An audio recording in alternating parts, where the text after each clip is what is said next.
关系到台积电扩厂计划，中科二期园区的扩建，今仔有将近80个地主去中科管理局申请，因不满讲中科无经过协议收购介绍的听书，要以只有市价50成的介绍来征收。中科管理局是表示讲征收的介绍拢有经过第三方来鉴价，会佮继续甲地主来沟通，望讲年底进前会当取得土地。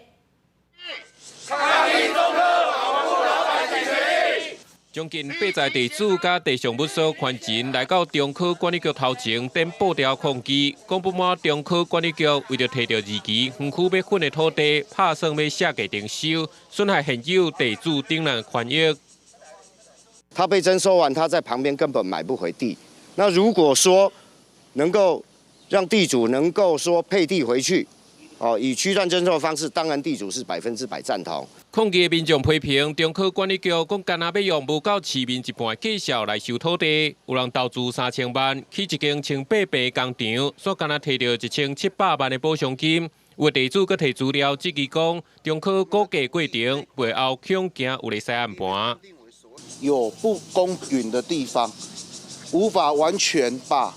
被征收土地民众的权益给查估出来。竹科那边就是非法比照合法的补偿，中科这边就是以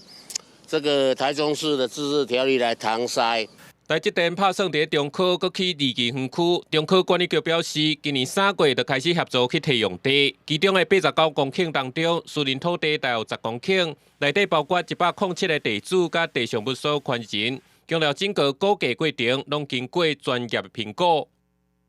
其实是经过3方的这个互相的一个建价，那我们2家估价师，我们是取价格更好的那一家送到台中市政府去的，那这个部分我们还有一些微调的空间。中科管理局表示，因为各县市的法规补偿的介绍拢有无同，会拍拼来朝争取共识，希望年底就会使摕到土地。不过地主认为，也是要大家公开，甲介绍先讲好好势，拍算阁做自救会来争取权益。记者综合报道。